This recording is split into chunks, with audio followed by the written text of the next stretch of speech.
They are so very, very rarely seen. Not only are they nocturnal animals, but they're also very shy and quite reclusive as well. So you are extremely lucky to see them. You're also really lucky to see the okapi on the right. Many people believe that the okapi is related to a zebra because of its really fun stripy legs.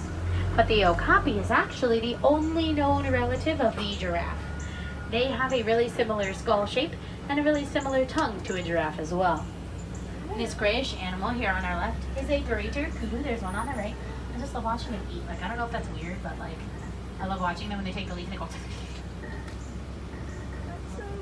Isn't that like the most satisfying thing you've ever seen in your whole entire life? They're so pretty. You know, I love watching them like when antelopes eat.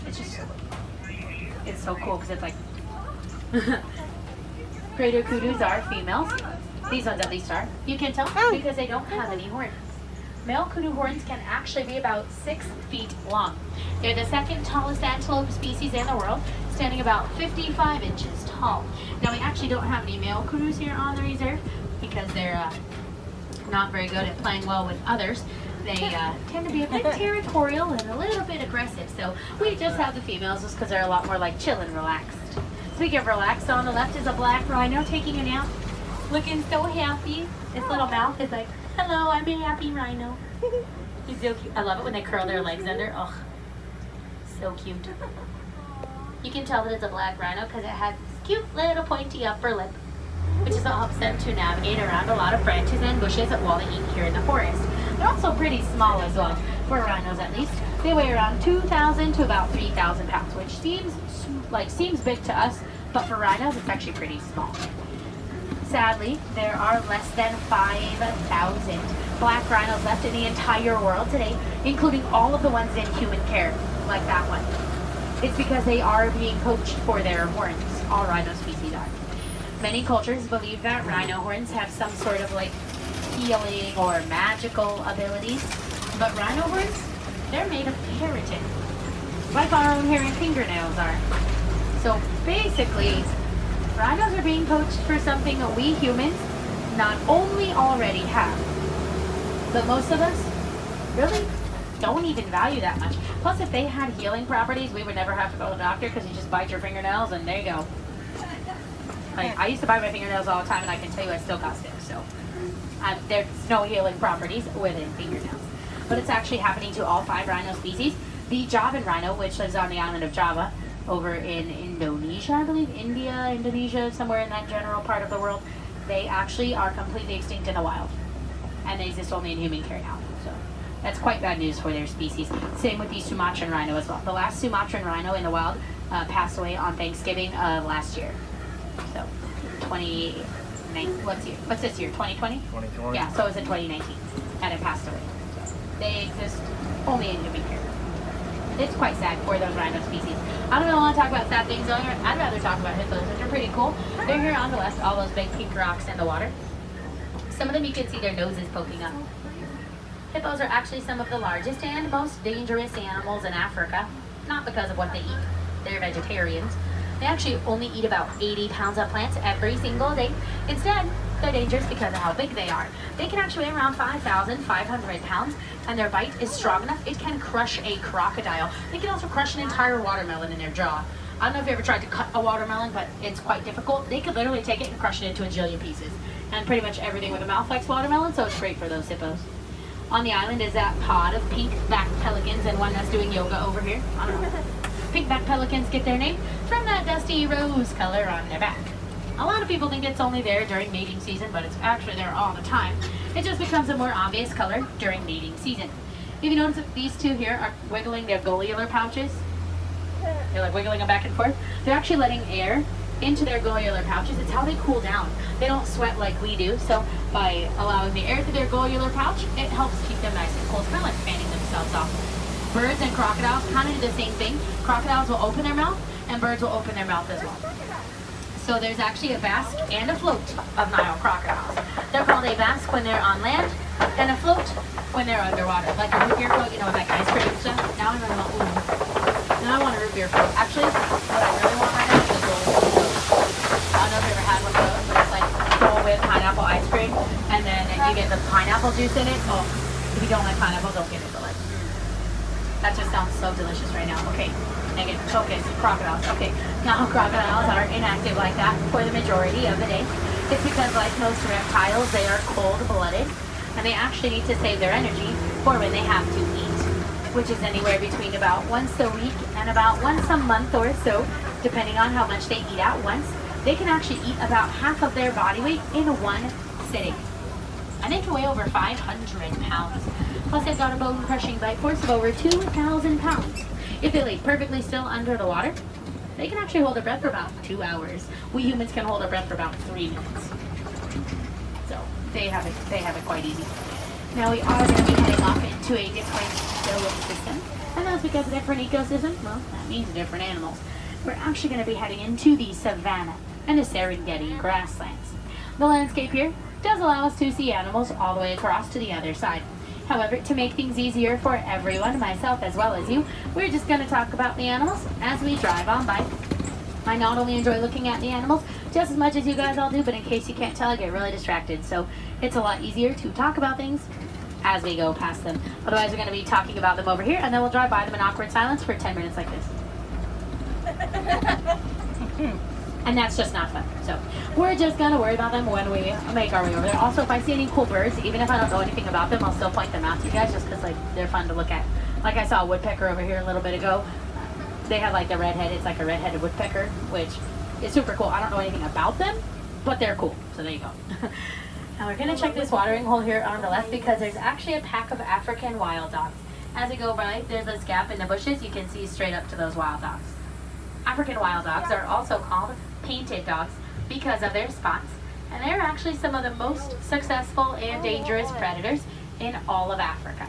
They're even more successful at hunting than lions, cheetahs, and hyenas combined.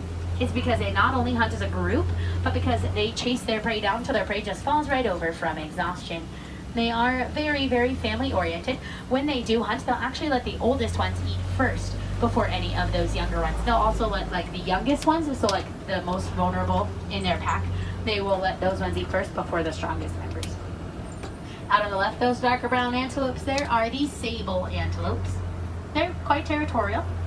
That's why they're all facing in different directions. They're also the emblem of the Harambe Wildlife Reserve because they're a fiercely protective animal, which is our goal here on the reserve.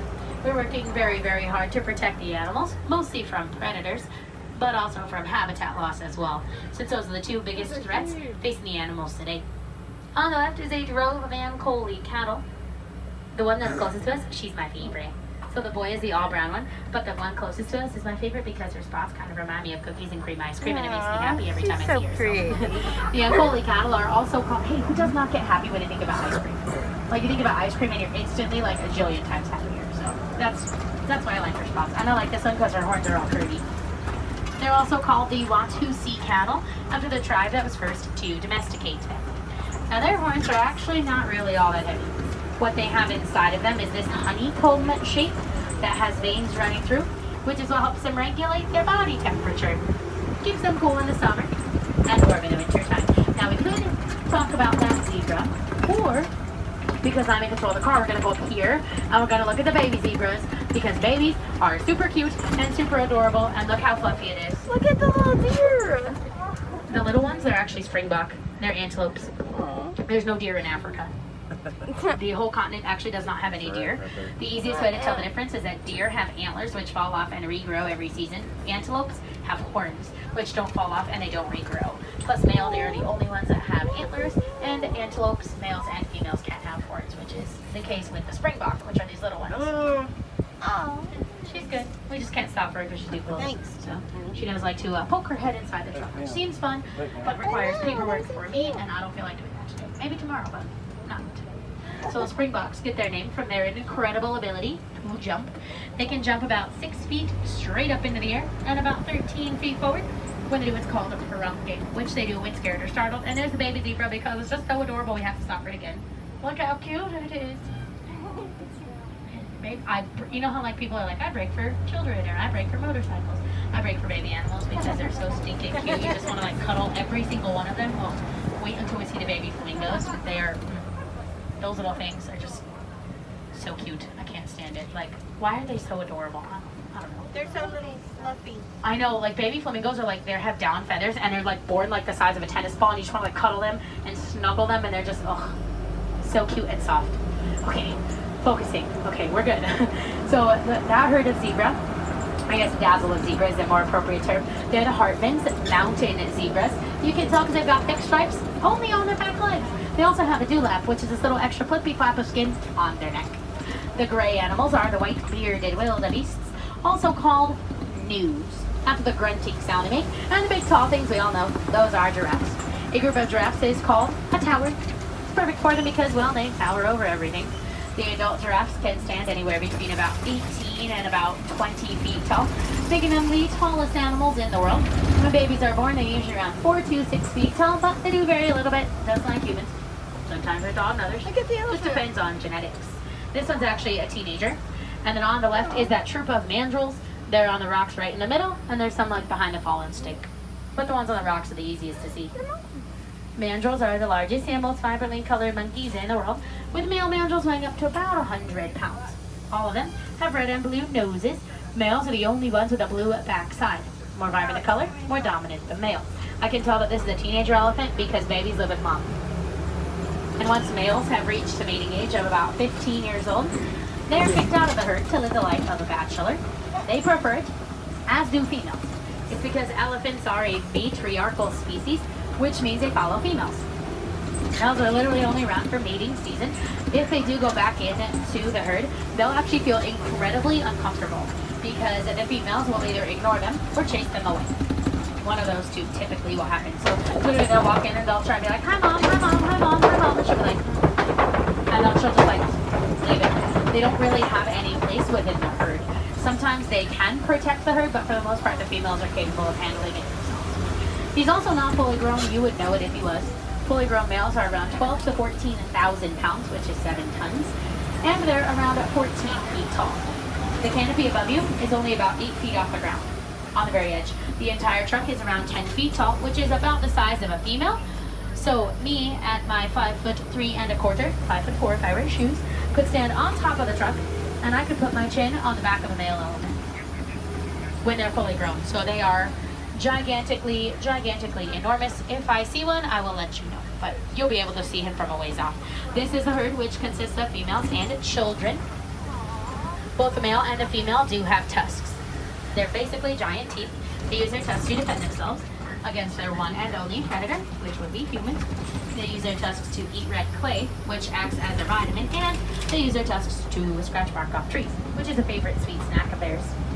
We humans are poaching around 96 elephants every single day.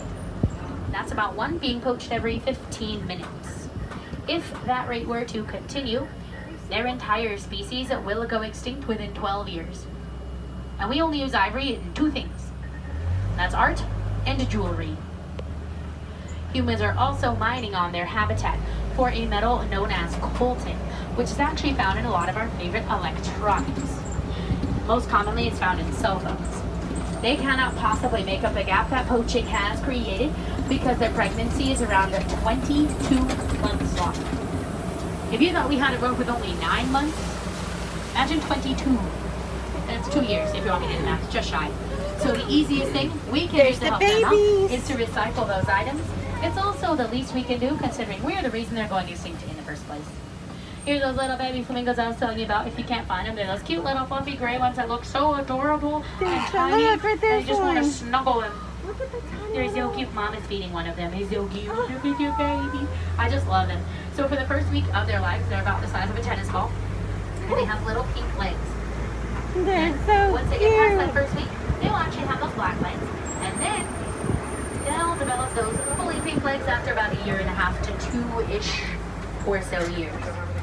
The reason that greater flamingos are such a light shade of pink is because they eat shrimp. And it's the beta carotene that's found in the shell of shrimp. The reason that tropical flamingos are like a pink color is because they eat algae, which makes them a more rich color. And on the left is a crash of the white rhinos. That's actually the group name for all 5 species in the world. It's because they've got really horrible eyesight. They usually have to be within about 10-ish feet of something to see what it is. They navigate better through their sense of smell, and their sense of hearing. Then they do it through their sense of sight. That's why they can wiggle their ears independently of one another. So they can hear me, they can't see us, but I'm pretty loud, so they're like, okay, yeah. They can even gallop as well, which is where all 4 feet are off the ground at the same time, and they can run at about 35 miles an hour, which is super impressive for somebody that can't see more than about 10 feet in front of them. White rhinos tend to be very social, very friendly rhinos. They actually do hang out together majority of the time. They communicate with each other. Do a lot of like snorting, grunting, and kind of puffing sounds. Like that's usually how they communicate. And here on the left is a coalition of cheetahs, which is my absolute favorite group name of all the animals, just because I think it's kind of fun to say. There's actually 3 of them. One is pacing around, one is up behind the one pacing, and the one's here towards me. Cheetahs tend to be social cats. They do like to hang out together quite often. They're also the fastest land mammals in the world, running at speeds of up to around 65 miles an hour, which they can actually reach in about 3 seconds. That's the equivalent of modern sports cars. However, cheetahs can only run that fast for about 30 to about 45 seconds. Otherwise, their really teeny tiny little bodies will overheat. Surprisingly, they only weigh about 100 pounds, which is about the same size as those springbok. If you think about it, it's because like sports cars, there's a water buck on your right. Sports cars like a Lamborghini is a lot smaller and can go a lot faster than like a Hummer. So, it's because they're smaller and faster. The water buck are on the right. There are 3 of them. 2 are in the bushes and one's visible there. Now their skin actually secretes an oil, which makes their coats waterproof, but it does give them an unusual odor to help them to deter predators who happen to be on their left. I'm pretty sure we all know what these ones are, but I can tell you anyway. They're lions. We'll go on this side so you can see them all significantly better. Look at the girls. They are like 300 to 400 pounds of solid muscle. The males are around 500 to 600 pounds, also solid muscle. And it's actually the lionesses who hunt. The male, he just stays behind, watches over the pride, territory, and any cubs. That is why there are 2 females, because it's a little bit difficult to hunt by yourself.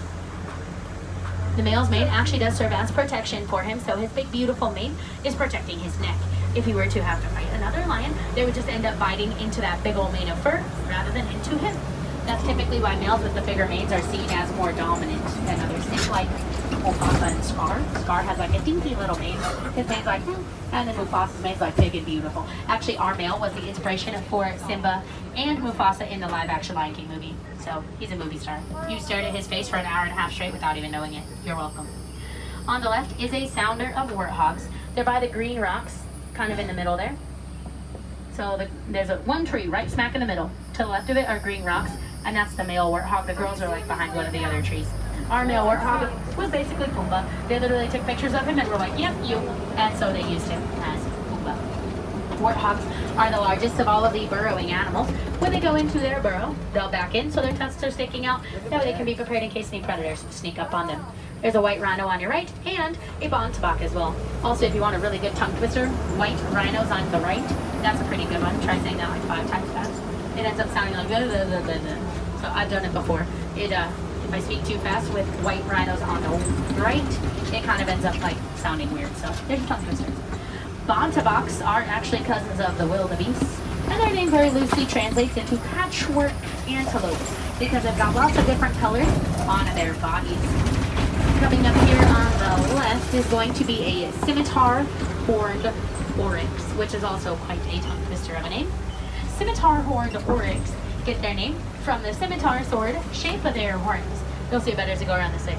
And when water is scarce, they can go for periods of up to about 9 months without a single drop of water. It's because their body temperature is about 115 degrees Fahrenheit, and they don't sweat. They do get the majority of the water that they need from the plants they eat. They are native to the desert. In case you couldn't tell by their lack of water, they are tan and white. What color is sand? Tan. That's why they're tan and white. Now, they're actually native to the country of Chad, which if you don't know much about Africa, if you know where Egypt is, it's on like the east side, right? Morocco is on the left side, like the part that sticks out towards the U.S. Chad is right smack in between them, which happens to be literally the middle of the Sahara Desert. So that's why the scimitar horned oryx are tan, because they live literally in the middle of the desert. Now, it's not just like next to the desert, they live like in the middle of it. So we're gonna have to wait here. They are actually cleaning the trucks in front of us. So it's going to take us a few minutes to get all back up there, so you get to listen to the sound of my voice for even longer than you wanted to. Congratulations. I know, that's what everybody really wants to do today, trust me. So, I know, right? Beautiful. Now, if you fall asleep, I don't really mind. I take that as a compliment. That means I'm doing, like, you know, it's nice and relaxing and soothing.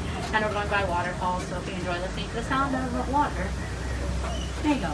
So scimitar horned oryx are really special because up until around 2016, they were actually completely extinct from the wild. It's mostly due to overhunting for their meat.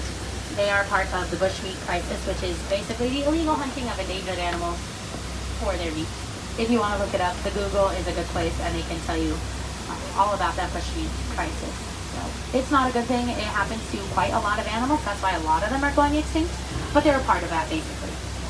So they were completely extinct in the wild. And then in 2016, a lot of conservation groups, including the Disney Conservation Fund, got together to release about 300 initially. They were able to be released back in the wild.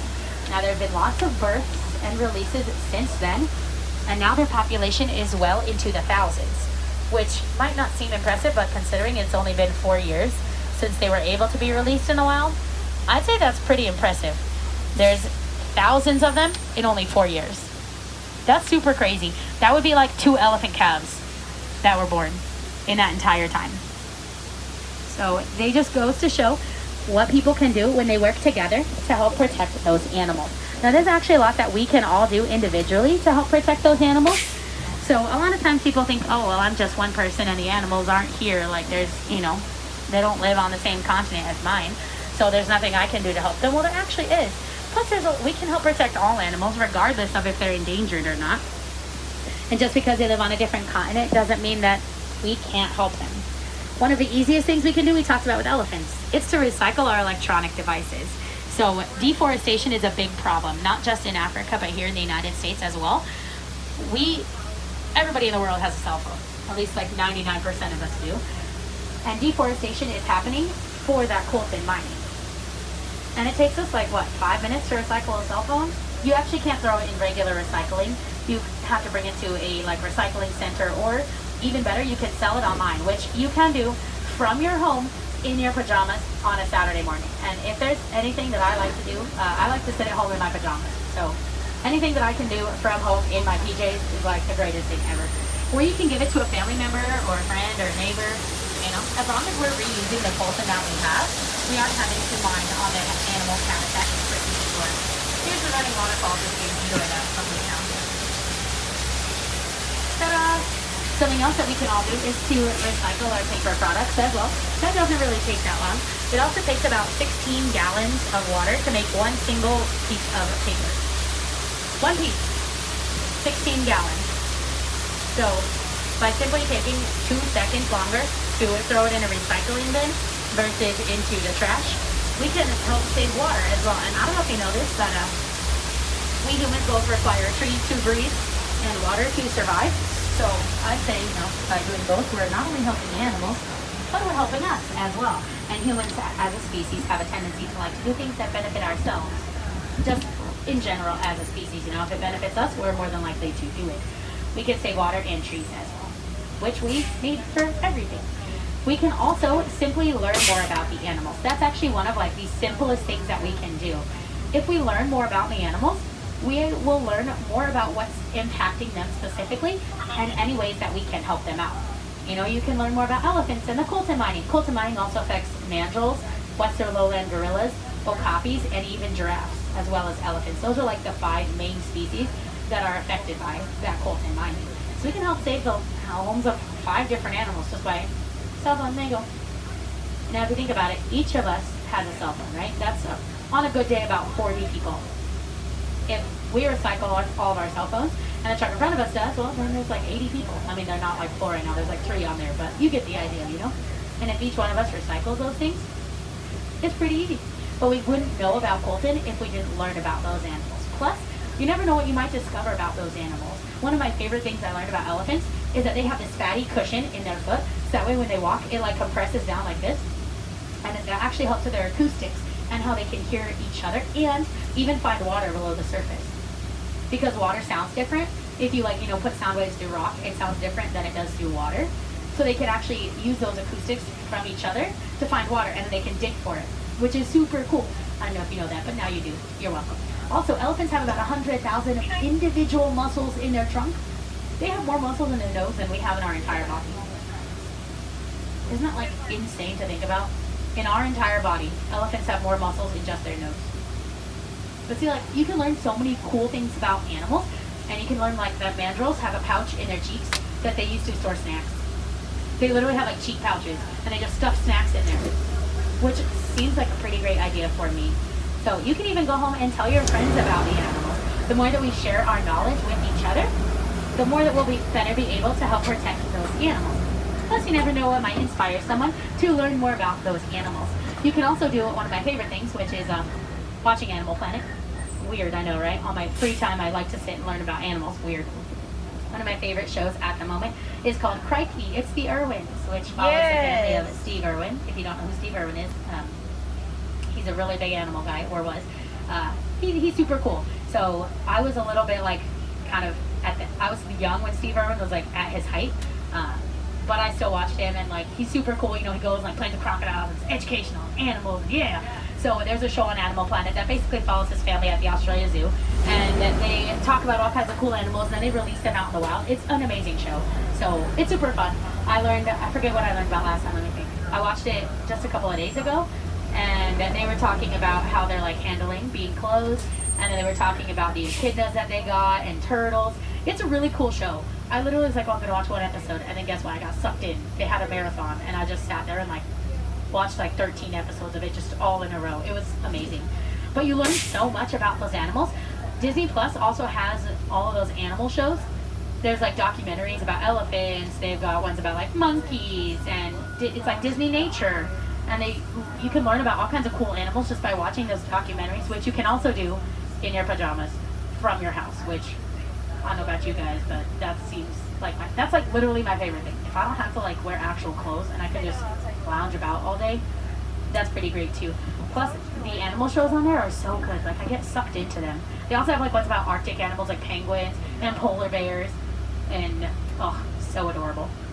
One of my favorite animals is otters. They did a thing about the otters at the Australia Zoo in Crikey at the Irwins. They were doing like otter training, and did you know that they hold hands when they sleep? They sleep on their back and they hold hands with their buddies, and their babies sit on their chests so they don't float away. Isn't that so cute? They like sleep holding hands with their mate. That just like makes me cry every time I think about it. It's so cute. And their babies will like sit on their chest, and they'll just sit floating, holding hands. It's so adorable. We actually have otters at Animal Kingdom too, kind of out near the Tree of Life. If you're going from Africa in towards like Dino Land, so Africa's like here, you walk out this way, go around the Tree of Life. They're usually on the left near Pete Safari. That's where their habitat happens to be. There's also like kangaroos over there, which is kind of a cool animal. You don't get to see those very often. Kangaroos are over there. They've got these like big vultures over there. They have a huge nest. There's all kinds of fun things around the Tree of Life. They have lemurs, from the movie like Madagascar, the little Move It ones. That sing. Our lemurs unfortunately don't sing, so I don't think they quite like learned the song. But they have lemurs over there. All kinds of fun, cool animals are around Animal Kingdom. There's also the Gorilla Falls Exploration Trail here in Africa. You can learn all about lots of other African animals that we didn't see out on our adventure today. A lot of those like smaller ones. And so you can learn usually about meerkats, naked mole rats. If you ever watched the show Kim Possible, I don't know if you ever watched that show, but I did. Kim Possible, Rufus, and it's technically Ron's naked mole rat, but that's kind of what they look like. They're super cool. They're actually really small. They're only like, yay big or so. Those live up there. They have, of course, gorillas up there, which are super amazing animals. I love just watching those gorillas. They also have an aviary over there. They have this, I think it's like the golden weaver or something like that builds its nest upside down. It literally builds its nest like this, and then they climb inside that way. It's super cool, and they like tuck their eggs into these little pouches inside the nest. So it's super fun. But then you can also go over into Asia and visit the Maharaja Jungle Trek. It's like the Gorilla Falls Trail, but with Asian animals. They have a really cool bird over there. I don't remember what its name is, but it's like this really cool like rainbow colored bird. That's usually where you can find the tigers as well. I do thank you for your patience while we've been waiting here for quite some time while they clean the trucks, but it's about our turn to head on into the dock. Now here in Harambe, we do not like to say goodbye because it is just far too sad and far too final. So instead we prefer the Swahili word kwaherini, which means go well. And that's what we say to our friends. We hope to see them all again. So kwaherini friends, go well and go well. Enjoy the rest of your day.